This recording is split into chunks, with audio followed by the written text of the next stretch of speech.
Van a tener abierta su Biblia en el Salmo 42. Salmo 42. Hoy día iniciamos una nueva serie de mensajes. ¿Recuerdan que va a estar basada en qué? En los salmos. En los salmos. En los salmos. Pero un nombre ¿No es especial cierto? era así. Sí, porque la serie tiene un nombre, ¿no es cierto? Pero se llama, el título de la serie que puede ayudarnos o no, ¿no es cierto? Que es lidiando con las preocupaciones, lidiando, se me olvidó el título, lidiando con la aflicción, esperando, ¿no es cierto?, el triunfo, ¿ya? Entonces, los salmos que vamos a ver están relacionados con esa materia, ¿no es cierto?, con aflicción, pero también con la esperanza de triunfo.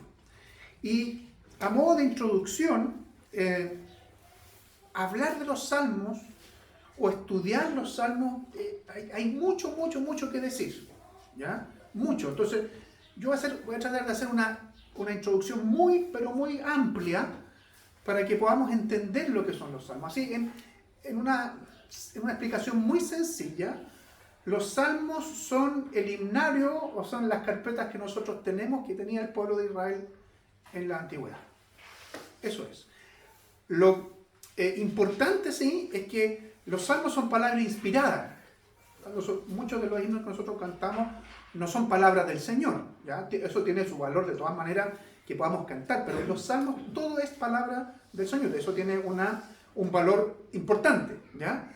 Los salmos es el libro también que a través de uno comenzar a estudiarlo, se da cuenta que fue el libro que fue escrito en un periodo de tiempo más amplio, ¿ya?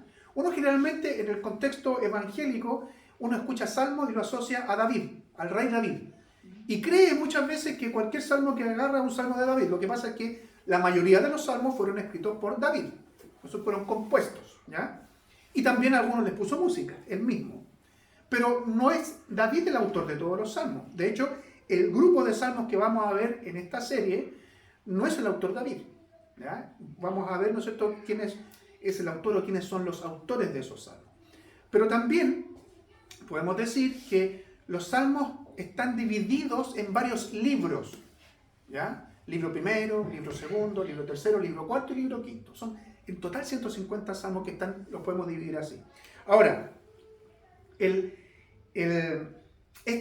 grupo de salmos que vamos a ver en la serie, los autores, ¿no es cierto?, todos tienen que ver con una familia muy antigua del pueblo de Israel que salía de una de las tribus que era Leví, ¿ya? Y si ustedes leen el Salmo 42, se van a dar cuenta que dice al músico principal de los hijos de Coré. O sea, estos autores, o el autor de este salmo y otro que vamos a ver, venían de la descendencia de Leví, y Leví tuvo hijos y tuvo nietos, etcétera, etcétera. Y había uno que se llamaba Coré, y los descendientes de ese Coré eran los que trabajaban en el templo, pero también habían recibido instrucciones de o musicalizar ese salmo, o componer ese salmo, y también cantarlo, ¿ya? Curiosamente, y esto también es parte de la introducción, curiosamente, Coré, si ustedes investigan ahí en el Antiguo Testamento, libro de Números, fue un tipo demasiado malo y pecador, tanto así que Dios lo destruyó a él y su familia, de una manera dramática. Entonces ya podemos entender que no porque tengamos padres, abuelos o tatarabuelos que hayan sido impíos, que hayan sido muy malos, eso significa que las generaciones que vienen después van a ser igual, porque el Señor tuvo misericordia justamente de esta familia y de los descendientes que probablemente eran tataranietos, ¿ya? Lo último que quiero decir, hay un salmo, a propósito de las autorías de los salmos, hay un salmo que es muy famoso, el Salmo 90, que es el único salmo que el autor es Moisés. Algunos dicen, Moisés está en medio del salmo, sí. Tiene muchos compositores, ¿no es cierto? Pero Moisés tiene solamente ahí un salmo. Vamos a ver entonces la palabra del Señor. Y voy a leer entonces el Salmo 42. El primer sermón va a estar tomando en cuenta los primeros 5 versos. La próxima semana, Dios mediante, vamos a completar este salmo con los versos que siguen, pero lo voy a leer completo, ¿ya? Porque voy a hacer mención en más de alguna vez a versos que son del 6 en adelante, que no son del 1 al 5, ¿ya? Dice así el Señor en su palabra, Salmo 42. Como siervo que brama por las corrientes de agua, así mi alma clama por ti, mi Dios. Mi alma tiene sed de ti, Dios de la vida. ¿Cuándo vendré a presentarme ante ti, mi Dios? Mis lágrimas son mi pan de día y de noche, pues a todas horas me preguntan, ¿dónde está tu Dios? Pienso en esto y se me parte el alma. Me acuerdo cuando acompañaba yo a la multitud, cuando la conducía hasta el templo de Dios, entre voces de alegría y de alabanza, entre la alegría del pueblo en fiesta. ¿Por qué te desanimas, alma mía? ¿Por qué te inquietas dentro de mí? Espera en Dios, porque aún debo alabarlo. Él es mi Dios, Él es mi Salvador. Dios mío, mi alma está muy abatida, por eso me acuerdo de ti desde estas tierras del Jordán, desde los montes Hermón y Misar. Un abismo llama a otro abismo y resuena la voz de tus cascadas. Todas tus ondas y tus olas pasan sobre mí. Pero tú, Señor, durante el día me enviarás tu gran misericordia y por la noche tu cántico estará conmigo. Con mi oración a ti, Dios de mi vida. Dios mío y roca mía, yo te pregunto, ¿por qué te has olvidado de mí? ¿Por qué debo andar acongojado y sufrir por la opresión del enemigo? Siento un dolor mortal en los huesos cuando mis enemigos me afrentan, cuando a todas horas me preguntan, ¿dónde está tu Dios? ¿Por qué te desanimas, alma mía? ¿Por qué te inquietas dentro de mí? Espera en Dios, porque aún debo alabarlo. Él es mi Dios, Él es mi Salvador. Tengamos una palabra de oración. Señor, te damos gracias porque podemos leer tu palabra, pero también porque tu palabra puede ser predicada. Señor, allí hay una responsabilidad mía de poder exhortar tu palabra de manera fiel y yo te pido, Señor, que tengas misericordia de mí y puedas usarme de tal manera que tu palabra sea predicada así, de manera fiel. Pero también nos ayudes a todos a que al escuchar la exhortación, al escuchar tu palabra, al escuchar, Señor, cómo tú te estás revelando a tu pueblo hoy día de manera especial, tu Santo Espíritu nos auxilie. Y podamos, Señor, ser tratados por ti, tratados por tu palabra, no solamente recordándola y entendiéndola, sino también poniéndola por obra, Señor, en nuestra vida y siendo obedientes también a ella. Oramos en el nombre y por los méritos de Jesús, nuestro Señor y Salvador. Amén. Amén. Se nota que cuando ustedes leen o escuchan y van siguiendo la lectura, aquí hay poesía, ¿o no? ¿Se nota? ¿Verdad? Bueno, es por esa razón que en la Biblia también hay ciertos libros de la Biblia que son llamados libros poéticos. ¿Sabían ustedes eso? Libros de poesía. Y la Biblia no solamente tiene narración, por ejemplo, tuvimos hace un tiempo atrás una serie sobre los hechos de los apóstoles, que eso es narrativa y cuenta historia. Y esa historia también es inspirada, es palabra inspirada. Pero en la palabra del Señor hay otros géneros literarios, como justamente el que tenemos acá, que es poesía. El Cantar de los Cantares, que es otro libro que está aquí, también es poesía. ¿Ya? Entonces, estamos acá frente a un poema, ¿no es cierto?, que es palabra del Señor, que se le puso música y que los israelitas cantaban. En ciertas ocasiones, ¿no es cierto?, especiales cantaban. Así como nosotros tenemos en el culto, por ejemplo, ciertos alabanzas o himnos que están conectados con lo que estamos haciendo, ¿no es cierto? Porque no cantamos, por ejemplo, un himno que nos lleva a pensar y a meditar hoy día, por ejemplo, en la Navidad, pensando en el nacimiento de Jesús. Tenemos himnos o alabanzas así, pero generalmente no los cantamos hoy día. Cantamos otras cosas que nos ayudan a pensar, por ejemplo, en la realidad del pecado, en la realidad de la fuerza que tiene el enemigo, que eso es Satanás. Cantaban antes Castillo Fuerte, ¿se acuerdan? Y poníamos allá a Dios, ¿no es cierto?, como el castillo fuerte, y a Satanás como que quiere, ¿no es cierto?, empujar y derribar toda la obra de Dios. Bueno, esto se usaba en los salmos en las liturgias del culto allá en la antigüedad. Y si ustedes se dan cuenta, antes acá el capítulo, dice libro segundo, entre paréntesis, esto es parte, como les decía yo, del libro segundo, dice masquil, fuera de decir, ¿no es cierto?, de los hijos de Corea, antes dice masquil. ¿Saben qué significa eso? ¿Saben por qué están esas cosas? Masquil viene, y todo esto es parte de la introducción también, ¿no es cierto? Esta palabrita masquil viene del hebreo, es una palabra que se deriva del hebreo y está aquí traducida, ¿no es cierto?, como suena al castellano. Y masquil significa algo que es instructivo, ¿ya? O podríamos decir un canto instructivo. Sabemos que toda la escritura es instructiva, sin lugar a dudas, toda. Pero este cántico, de manera especial, hay muchos que dicen masquil, eran cánticos o poemas que buscaban justamente instruir, ¿ya? O sea, estamos frente a un salmo o a un cántico instructivo, ¿ya? Dicho eso, vamos a abordar el salmo hoy día, ¿no es cierto?, en 3 puntos, en 3 tópicos, y vamos a poder ver en este salmo cómo hay, a propósito del título de la serie, ¿no es cierto?, cómo hay acá tristeza, ¿no es cierto? Cuando ustedes lo leyeron y lo escucharon, veían que el autor no estaba happy, ¿no es cierto?, no estaba contento, estaba triste, ¿no es cierto? Entonces está lidiando con estos problemas, pero también vamos a ver que en esa pena él tiene alguna esperanza, manifiesta esperanza. A propósito de la serie, ¿no es cierto?, del título de la serie, si bien estaba muy triste, también tenía esperanza y expresa también necesidad. Entonces, hoy día vamos a referirnos a la tristeza y a la melancolía que encontramos en el Salmo y en el autor, en este salmista. Vamos a ver también cuál es la necesidad que tenía este salmista, que él la expresa como sed, al principio, en los primeros versos, como sed de Dios. Pero, como yo le decía, también vamos a poder tener allí un tiempo para meditar en cuál es la esperanza que tiene este hombre, ¿ya? Para después hacer algunas aplicaciones. Entonces, como primera cosa, como yo le decía, al hacer una simple lectura del Salmo, salta a la vista un estado de ánimo bastante deprimido, ¿ya? O melancólico, ¿ya? Y la pregunta es, ¿podremos descubrir la razón de este estado? Porque alguien puede de repente escribir un poema y decir que estoy triste, qué sé yo, o expresar palabras de tristeza, pero no decir nada de por qué.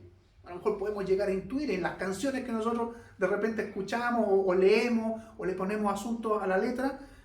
Algunas son evidentes. Este está triste porque, no sé, pues su papá se murió, o su mamá se murió, o un familiar querido se murió y por eso. Pero acá podremos darnos cuenta, podemos descubrir cuál es la razón. Está claro que hay tristeza, está claro que hay melancolía. ¿Qué produce esta tristeza? Miren, el verso 6 nos da, yo creo, una de las respuestas y quizás la principal de por qué esta melancolía. ¿Qué dice el verso 6? Que no es parte estrictamente del sermón de hoy día, pero es necesario tenerlo en cuenta para poder entender. Dios mío, mi alma está muy abatida. ¿Qué significa que el alma esté muy abatida? Está muy triste, ¿no es cierto? Está deprimida, mi alma está por ahí abajo, mi alma está muy abatida. Por eso me acuerdo de ti desde estas tierras del Jordán, desde los montes de Hermón y Misar. ¿Qué significa eso? Esta tristeza estaba dada porque el salmista estaba lejos de su tierra, lejos de su terruño, lejos de lo que él conocía, lejos de donde vivía. Esa es una y quizás la principal razón del por qué está tan triste. Ahora, ¿por qué estaba lejos? Eso no lo sabemos. Pero estaba lejos. Y ahí podemos, ¿no es cierto?, dar algunas posibles razones.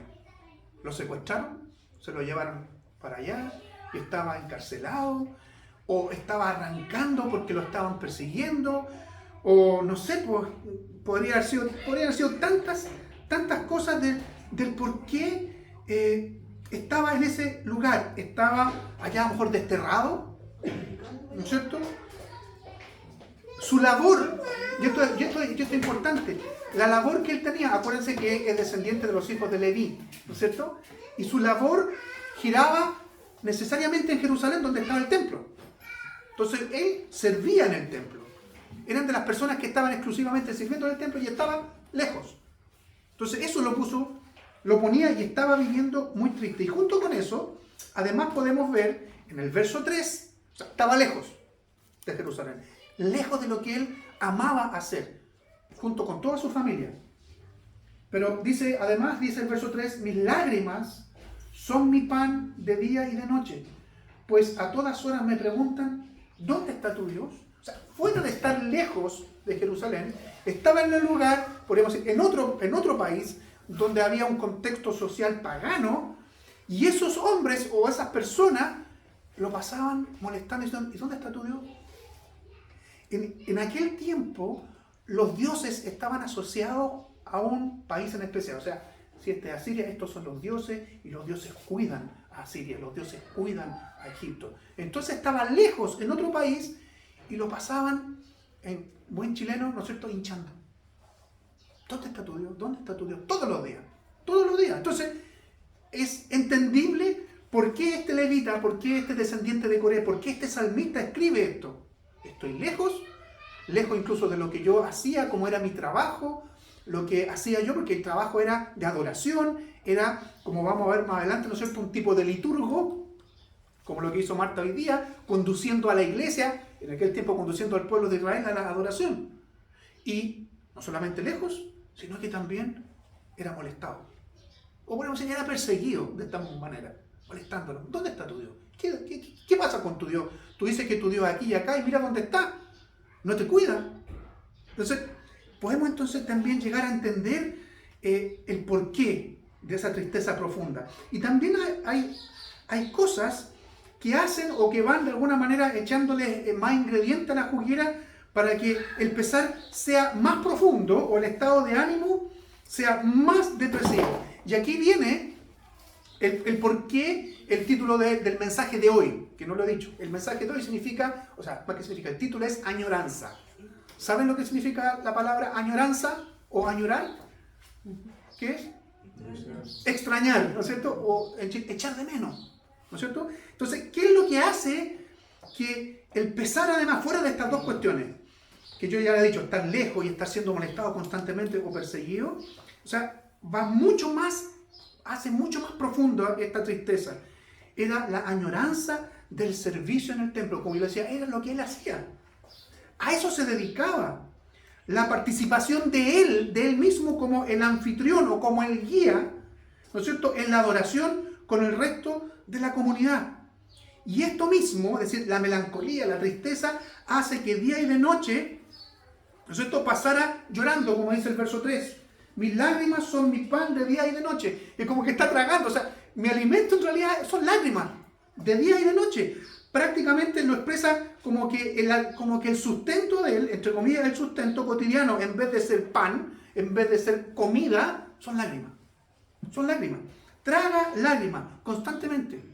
Entonces, esta persona estaba acostumbrada a ser un liturgo en el templo. Esas personas, como digo, que se paran delante de los hermanos y dicen, ¿sabes qué? Adoremos al Señor, leamos acá la Biblia, cantemos esto. Y él conducía y tenía que ser también entusiasta en esto, y no podía hacer eso. No podía. Y por eso que dice acá el verso 4, pienso en esto y se me parte el alma. Me acuerdo, añoro, extraño. Me acuerdo cuando acompañaba yo a la multitud, cuando la conducía hasta el templo de Dios, entre voces de alegría y de alabanza, entre alegría del pueblo en fiesta. Podemos entender mejor entonces por qué en este punto que estamos viendo tristeza y melancolía, por qué escribió estas cosas. ¿Ya?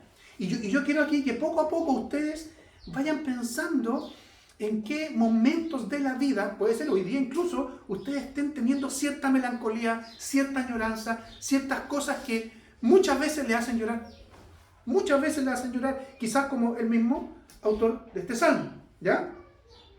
Como segunda cosa, como segundo punto, yo les dije que también este poema, al menos en los primeros versos, en la primera mitad, expresa que en esa melancolía, en esa tristeza, en esa depresión, el salmista tiene una urgente necesidad. Una necesidad. Ustedes querían decir, ya, la necesidad más urgente que tenía era volver a donde era. No.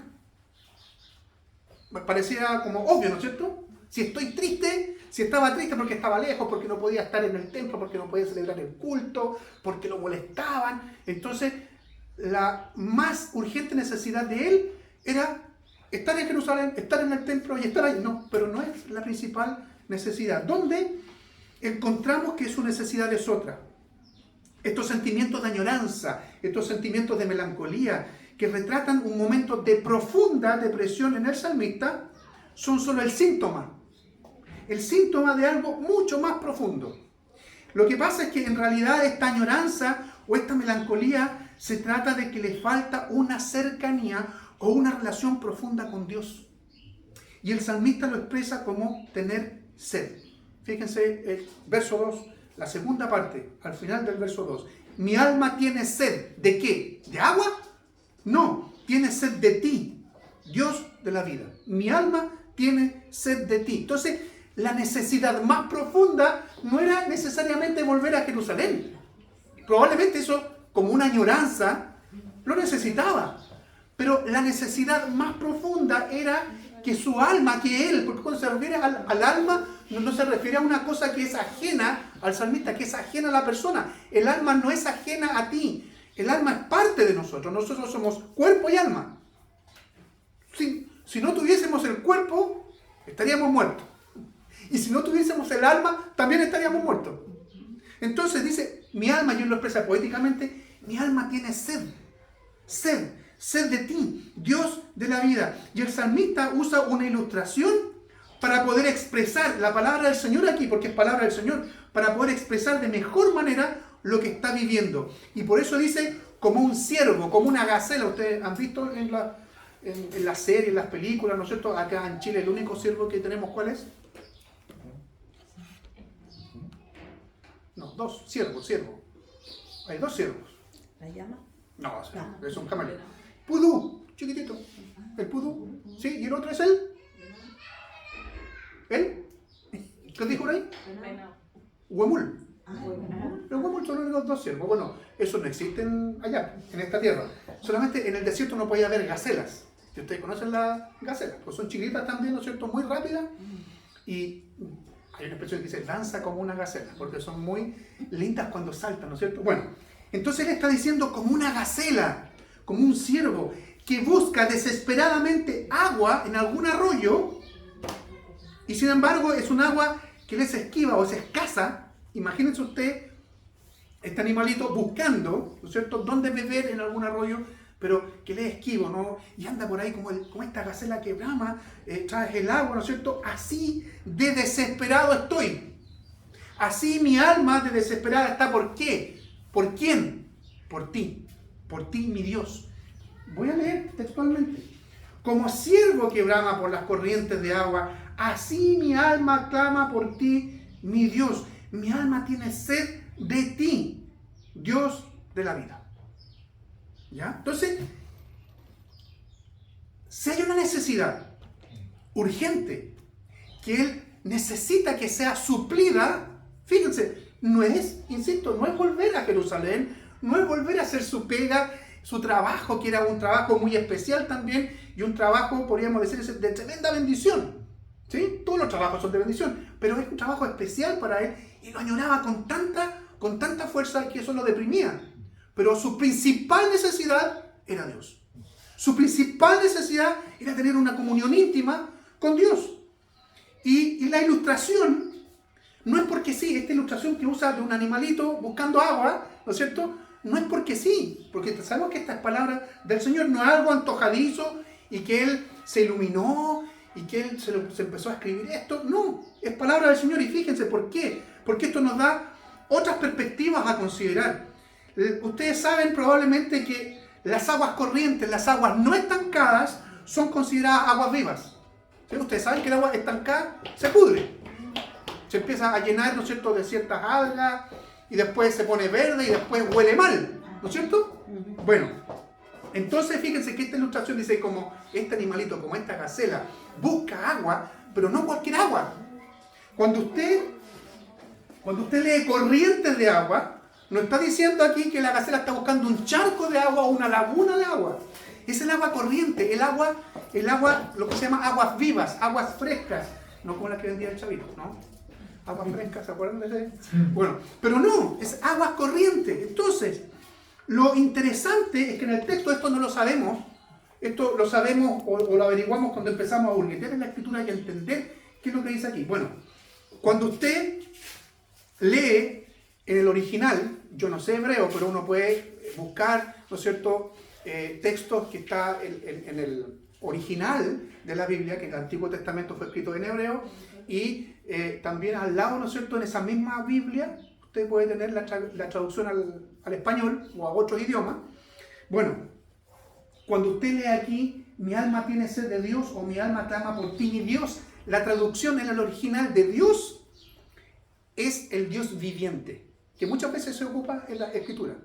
Fíjense, el animalito busca agua viva, corriente, las aguas que están corriendo. Mi alma tiene sed de un agua estancada, no, tiene sed del Dios viviente, un Dios que está vivo, no es un Dios cualquiera, es el único y verdadero Dios. Entonces, fíjense qué hermoso esto, el siervo va en busca de este tipo de agua, corrientes de agua, aguas vivas, ¿no es cierto? Y la analogía entre aguas vivas y de una vertiente o de un arroyo aquí son clarísimas. El salmista entonces está insistiendo en este cántico que necesita a Dios urgentemente para mantenerse con vida. Para mantenerse con vida. ¿Cómo? La pregunta es ahora, ¿cómo o dónde puede alcanzar esa agua? ¿Cómo o dónde puedo alcanzar a tener esta relación estrecha con Dios? Esta relación que me urge porque tengo una sed desesperada. ¿Dónde puedo encontrar a Dios para que apague esa desesperada sed en Él? El verso 2 y el verso 4 nos da la respuesta a esta inquietante y urgente pregunta. Fíjense, verso 2, la segunda parte. Mi alma tiene sed de ti, dice la primera parte, Dios de la vida. Y si tiene sed, uno dirá ya, ¿dónde? Bueno, hay una pregunta aquí que parece extraña. ¿Cuándo vendré a presentarme ante ti, mi Dios? Plop. ¿Podrán decir plop? Ya, y fíjense lo que dice el verso 4. Me acuerdo cuando acompañaba yo a la multitud, cuando la conducía hasta el templo de Dios. O sea, el salmista tiene claro, muy claro, que esto de presentarse delante de Dios, presentarse ante ti, mi Dios, y después, cuando habla de conducir, me acuerdo cuando acompañaba yo a la multitud, cuando la conducía hasta el templo de Dios, tiene que ver que esa sed puede ser apagada, él lo entendía así y estaba en lo correcto, en el lugar donde habitaba Dios, donde estaba Dios. ¿Por qué digo esto? Porque nosotros hoy entendemos, por la misma palabra, que Dios no habita en algún lugar en particular. ¿O habita en algún lugar en particular? Ahora, es cierto, no habita en un lugar en particular. Pero en el Antiguo Testamento Dios se estaba revelando constantemente y habitaba, realmente estaba su presencia, primero en el tabernáculo, en esta carpa, porque todavía al principio no había templo, habitaba en el lugar santísimo, estaba allí. Tanto así que el sacerdote podía entrar solamente una vez en el año, después de haberse purificado y haber hecho muchos ritos para estar en el lugar santísimo y poder representar al pueblo ante Dios. Entonces, para el concepto de este israelita, para el concepto de este levita, para el concepto de este descendiente de Coré, estar delante de Dios o poder tener otra vez comunión con Dios es estar donde estaba Dios, en el templo. En el templo, por eso que dice, allí yo puedo estar, allí yo puedo tener o volver a tener esta comunión contigo. Entonces, este hijo de Coré sabía que lo único que podía calmar esa desesperación era lo que sucedía ahí. ¿Qué es lo que sucedía ahí? Dios se manifestaba. La palabra de Dios se manifestaba ahí. Leían lo que tenían en ese momento como palabra de Dios, que eran los libros de la ley y algunos profetas. La palabra del Señor. La palabra del Señor lo sustentaría. La palabra del Señor iba a ser lo que iba a quitar la sed, porque Dios se iba a estar comunicando y relacionando con él. Era esa entonces la añoranza, la melancolía que lo tenía en un estado depresivo, que lo tenía casi destruido. Pero también, como yo les dije al inicio, él tiene esperanza. Descubrimos por qué la melancolía, descubrimos cuál era su sed realmente, cuál era su mayor y más profunda necesidad y que podía ser saciada, pero también él puede vivir en esperanza. A pesar de la tristeza, a pesar de la depresión por las circunstancias difíciles que está viviendo, el salmista, como vimos, está rogando a Dios poder saciar su alma, su vida, por medio de una relación restaurada con su Señor, por medio de la palabra. Este clamor, de alguna manera, infunde aliento. Esto estar orando, esta es una oración también, ¿no es cierto? Que está ahí en prosa, que está como una poesía, como dijimos. Entonces, él está de alguna manera, a través de eso, infundiendo aliento y esperanza en este clamor, en esta persona. La tristeza no hace que él deje de estar muy confiado en su Señor. Esto es importantísimo. Él está triste, ya lo vimos, sin lugar a dudas. La pregunta es, ¿la tristeza podrá hacer que una persona deje de estar muy confiada en Dios? La palabra dice el Señor, no. Fíjense lo que dice el verso 5 al final, que está con exclamación. Cuando nosotros leemos, y cuando éramos cabros chicos, una de las primeras cosas que nos enseñaron cuando nos enseñaron a leer, que estaban estos signos, ¿no es cierto?, que nos ayudaban a saber, esta es una pregunta, cuando había un signo de interrogación. O cuando está este palito con el puntito arriba, el sobrino con el puntito abajo, era exclamación. ¿Y qué dice al final del verso 5? Con exclamación. Es decir, si nosotros leyéramos así bien, deberíamos decir así. Fíjense, voy a leer el verso 5. No se rían, porque así deberíamos leer, incluso cuando leemos, digamos, para nosotros mismos, sin leer en voz alta, en la mente. ¿Por qué te desanimas en tono de poesía? ¿Por qué te desanimas, alma mía? ¿Por qué te inquietas dentro de mí? Espera en Dios, porque aún debo alabarlo. Él es mi Dios, Él es mi Salvador, con exclamación. Entonces, él, insisto, está meditando en esto, está dándose cuenta de cuál es su necesidad, se ha dado cuenta que está triste, pero, ¿no es cierto?, él está muy confiado en su Señor. ¿Por qué? Él es el Dios y Él es su Salvador. O sea, confianza, y lo hace, y lo podríamos decir, casi lo grita, porque es su máxima seguridad. Pero esta esperanza surge luego de meditar en su tristeza. No surge así, porque ahora tengo esperanza. No es una cuestión así como automática. Él, ¿qué es lo que está haciendo? Medita en su tristeza, medita en su condición actual, haciéndose preguntas. ¿Y qué es la pregunta que está ahí? ¿Por qué te desanimas, alma mía?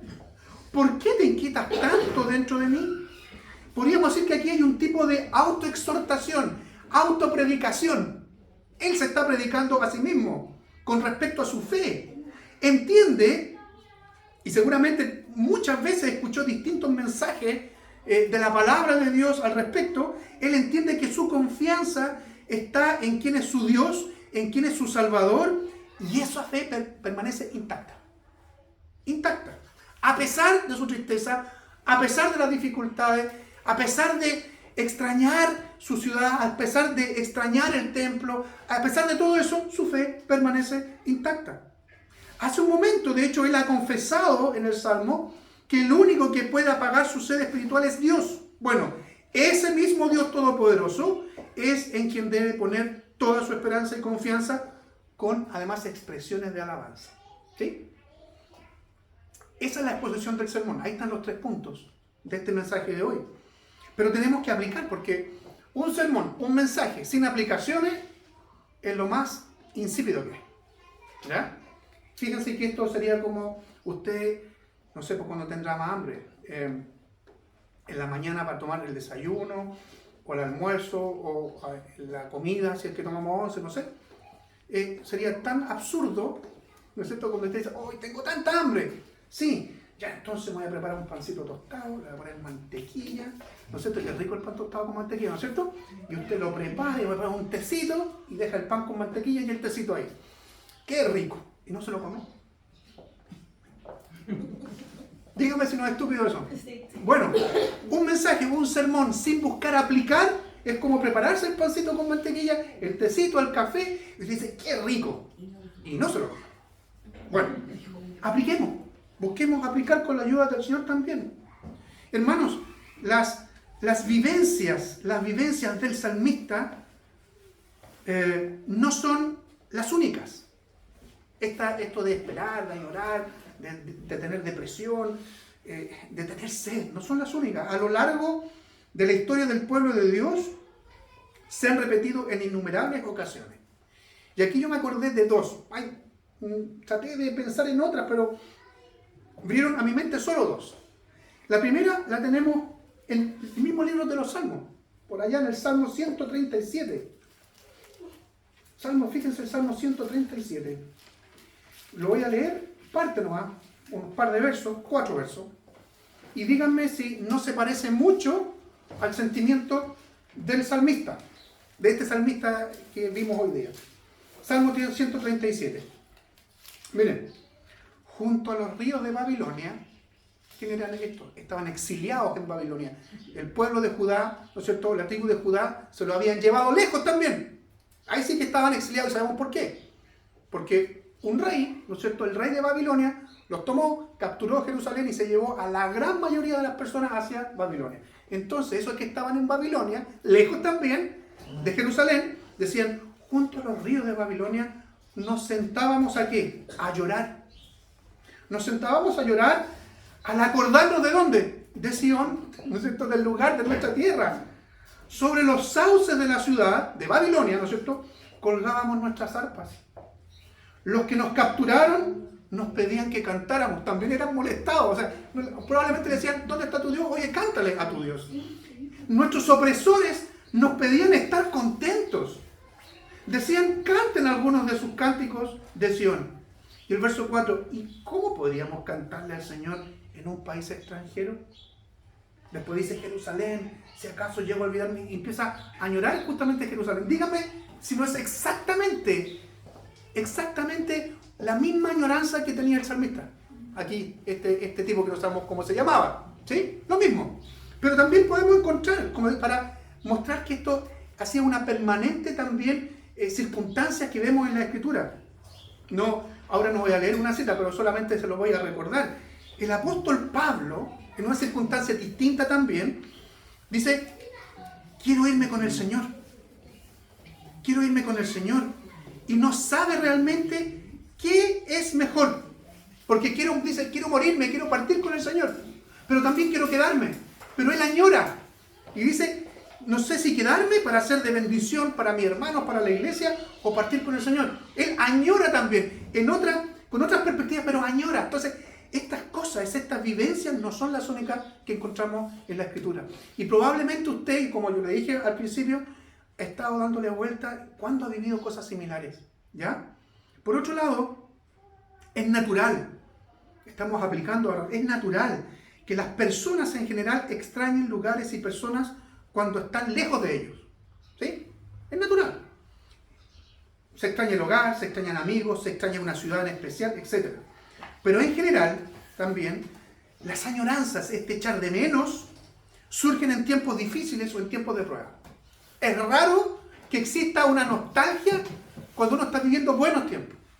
Es extraño. Yo traté de pensar y nunca pensé o nunca di con algo de extrañar cuando uno está bien. Finalmente surgen en tiempos de dificultad o en tiempos de prueba.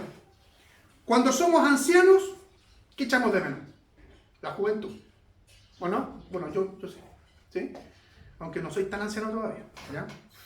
Cuando hay enfermedad, extrañamos los tiempos de salud.